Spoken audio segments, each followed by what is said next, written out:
almost every day he comes by here to eat around this time. But today he happens to be in Medina because he's got to do some stuff. Yeah. But see, I'm not too far, and we're planning on buying land and getting set up here. You know, so how long are you gonna be in Ghana this time? another 7 days. Okay. When did you get here? We got here about 10 days ago, the first, right? No, on the first. Yeah, on the first. Yeah. Okay. So Yeah. what inspired you to come to Ghana? Well, the truth is, my first trip to Africa was easy. My first trip to Africa was to Senegal, but I love Senegal, and of course went to Gambia, and I was going back and forth to Senegal, Burkina, Cote d'Ivoire, Ghana. And at the end of the day, it wasn't that Ghana was necessarily my favorite. I just knew I just wanted to be on the African continent somewhere. And at the time, I brought my father, my brother, and my wife. I mean, my wife. I wasn't married. My mother. And I started thinking, if they come more, it's nice to have an English speaking. Because, like, when I took them to Senegal, of course, they're looking around with the French. So, Do this to make sure it's in there. so the bottom line is that it was kind of the language and thinking more people, like friends and family, would be easier for them. I mean, Right. that was a basic consideration. But That was the basic one there. yeah, but the other thing too, I thought by being in Ghana, I might be a little more centrally located than if I was in Senegal, and move around. But once I got here, I haven't traveled much. Okay. Around Africa. I traveled saw more of Africa before I lived here, and since I've been here. You know what I mean? But So it's all good. before you came, was the inspiration to do something like this, a commemoration? No, of it, or- I'm your basic Garveyite, Yeah, so yeah. the whole idea was we're going to try to, plug in somehow and see if there's a possibility of building something powerful and sovereign in the world for black people, so it could be anywhere on the African continent. So that was really my inspiration. And so as far as the wall goes, I used to spend a lot of time at Legon, the university, because I was renting a house there too, even though I had this one. I wasn't married yet then. And a lot of time with the students there. And, it was just a bit discouraging at the same time, because, their orientation, wanting to get out of the country, Right. just that whole thing.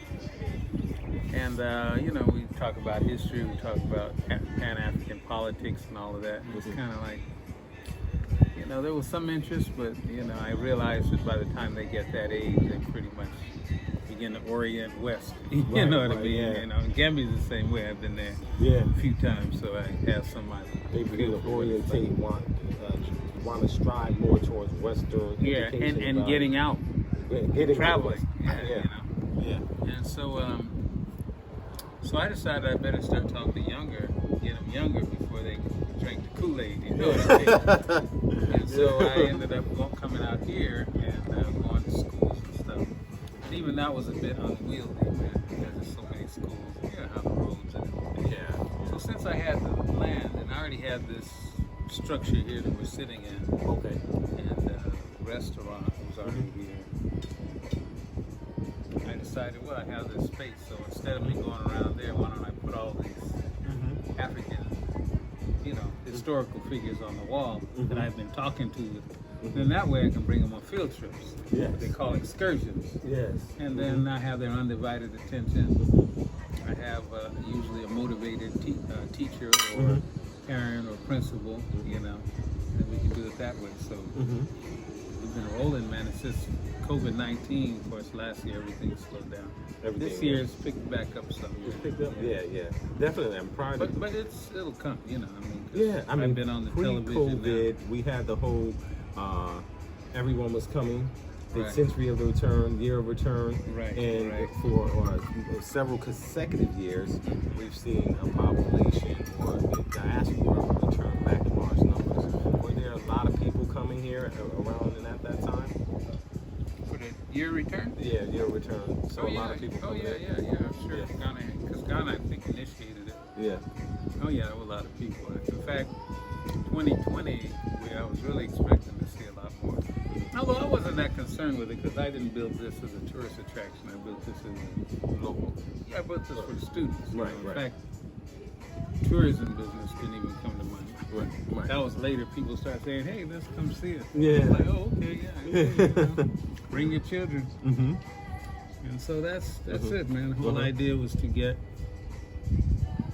something in the minds of the young people, give them that confidence, that orientation, know something about the history. Because all of these schools, you have to learn all that European history. Yeah, I don't know about right. the Gambia. Right. I didn't go that far into the place, but I suspect it's the same. Yeah. So, we're trying to let our children know what they've done. And, Right. Garvey said, what man has done, man can do, So it's all been about motivating the young ones. So since you've been here, I mean, everyone comes for particular reasons, but particularly the black man in America hasn't had fair opportunity, equal rights, and justice under the law. Right. So there's a lot of things that's going on in That's that an country. understatement. Right, that's an understatement, definitely. It And- must be for the camera.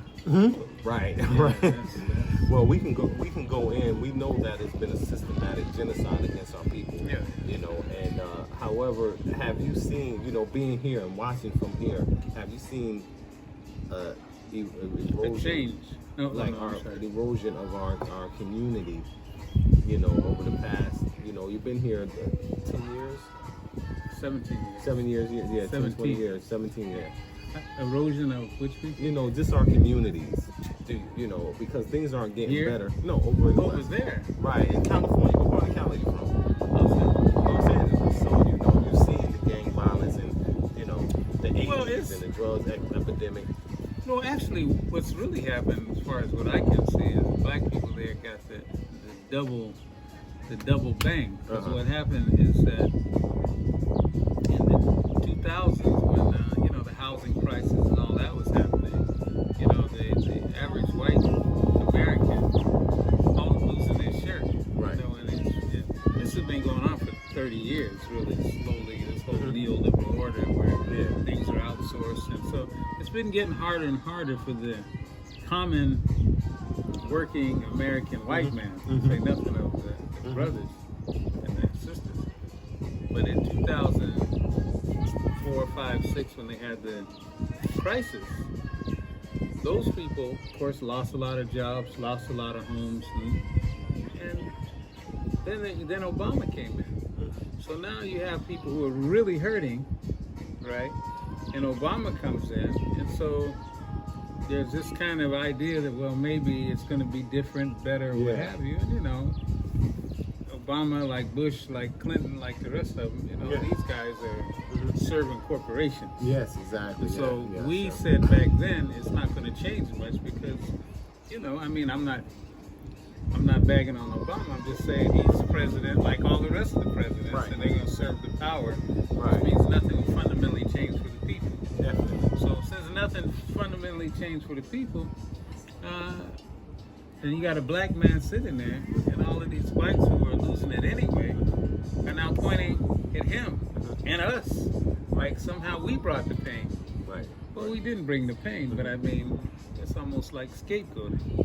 I remember when Obama was when he won the election, and there was a sister up there. She was so excited. She was like, "We finally made it," and I was like, "Wow!"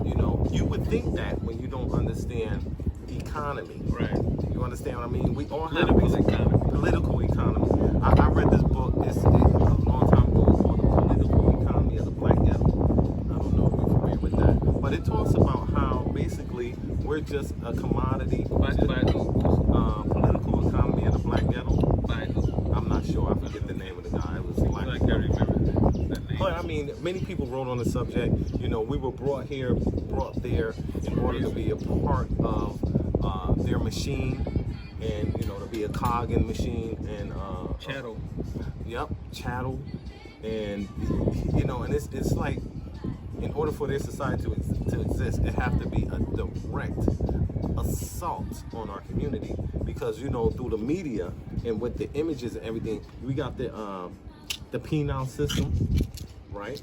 We have they call it the school to the penal system, like the doorway, like Pipeline. pipeline. So we're basically